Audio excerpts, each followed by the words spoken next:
ಸಮೀಪ ಇದ್ದೀವಿ. Actually 5 trillion ದಾಟಬೇಕಾಗಿತ್ತು, ಇನ್ನೂ ದಾಟ್ತಾ ಇಲ್ಲ. ಆದರೆ 300 ಲಕ್ಷ ಕೋಟಿ ರೂಪಾಯಿಗಳು ಅರ್ಥಾತ್ $12 ಟ್ರಿಲಿಯನ್ ಈಗ ನಮ್ಮಲ್ಲಿ ಹೂಡಿಕೆ ಆಗ್ಯದ ಅನ್ನುವಾಗ ಪ್ರಚಾರ ಅದ.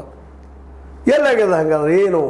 ಇದು ಆಗಿದ್ದಿಲ್ಲ ಅಂತಲ್ಲ, ಇದು ನಮ್ಮ ಪಾರ್ಲಿಮೆಂಟ್ ಸುತ್ತಮುತ್ತ, ಪ್ರಧಾನಿ ಅವರ ಮನೆಯ ಸುತ್ತಮುತ್ತ, ಅದ್ರ ಜೊತೆಗೆ ರಾಷ್ಟ್ರಪತಿಗಳ ಮನೆಯ ಸುತ್ತಮುತ್ತ, ವಿಧಾನಸಭೆಗಳ ಮಂತ್ರಿಗಳ ಮನೆಗಳ ಸುತ್ತಮುತ್ತ, ಅಧಿಕಾರಿಗಳ ಮನೆಗಳ ಸುತ್ತಮುತ್ತ ಇಲ್ಲೆಲ್ಲ ಡೆವಲಪ್ ಆಗ್ಯದ ರೀ, ಸಿಕ್ಕಾಪಟ್ಟೆ ಡೆವಲಪ್ ಆಗ್ಯದ. ನಂಬರ್ 3ನೇ ನಂಬರ್ ಇದ್ದಾರೋ ಜಗದಲ್ಲಿ ಅಂತ ಹೇಳ್ಬೋದು. ಅದು ಇಡೀ ದೇಶ ತುಂಬ ಹಸಿವು, ಬಡತನ, ನೀರಿಳಿಕೆ, ಶಿಕ್ಷಣ ಇಲ್ಲ, ಆರೋಗ್ಯ ಸರಿ ಇಲ್ಲ, ಈ ಕೇಂದ್ರಗಳೆಲ್ಲ ಸಮಸ್ಯೆಗಳಿದ್ದಾವೆ.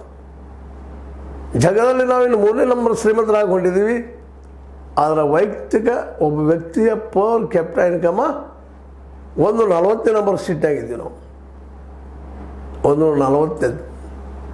ಇವೆಲ್ಲ ಗಮನಿಸಿದಾಗ ನಿಜವಾಗ ನಾವು ಡೆವಲಪ್ ಆಗಿದ್ದೀವ, ನಿಜವಾಗ 5ನೇ ನಂಬರ್ ಇದ್ದೀವ ಅನ್ನೋದು ಮತ್ತೊಮ್ಮೆ ಪರಾಮರ್ಶೆ ಹೋಗಬೇಕಾಗಿದೆ. ಪ್ರಚಾರಕ್ಕಾಗಿ ಪ್ರಚಾರ ಮಾಡೋದು, ಚುನಾವಣೆ ಗೆಲ್ಲೋದಕ್ಕಾಗಿ ಪ್ರಚಾರ ಮಾಡೋದು, ಏನೆಲ್ಲ ಮಾಡೋದಲ್ಲ. ಇಲ್ಲಾಂದ್ರೆ ಇವತ್ತು ಜನ ಗ್ಯಾರಂಟಿ ಮೇಲೆ ಯಾಕೆ ನಿಲ್ತಾ ಇದ್ರು ರೀ, ಗ್ಯಾರಂಟಿ ಯಾಕೆ ಬಯಸ್ತಾಯಿದ್ರು? ಇವತ್ತು ನೋಡ್ರಿ, ಆಮ್ ಆದ್ಮಿ ಪಾರ್ಟಿಗಿಂತ ಹೆಚ್ಚಿನ ಗ್ಯಾರಂಟಿ ಕೊಡ್ತಾನೆ ಅಂದಾಗ ದೆಹಲಿಯಲ್ಲಿ BJP ಗೆದ್ದದ. ಅವ್ರು ಕೊಡ್ತಾರಿಲ್ಲೋ ಅವ್ರು ಬಿಟ್ಟಂಥ ವಿಷಯ. ಈಗ ರಾಗಗಳು ಶುರುವಾಗಿದ್ದಾವೆ, ಕೊಡುವುದಿಲ್ಲ ಅನ್ನೋ ಉದ್ದೇಶ ಏನಪ್ಪ ಅಂತಂದ್ರೆ, ಇಲ್ಲ ಗ್ಯಾರಂಟಿ ಮೇಲೆ ನಾವು ನಿರ್ಭರ ಆಗಿದ್ದೀವಿ. ಇವತ್ತು ಅದನ್ನು ಭಾರ ಹಾಕೊಂಡಿದ್ದು ಬಿಡೀವಿ. ನಮ್ಗೆ ಗ್ಯಾರಂಟಿ ಕೊಟ್ಟರೆ ಬದುಕಬೇಕು, ನಮ್ಮ ಬದುಕಿಲ್ಲ ಅಂತೇಳಿ.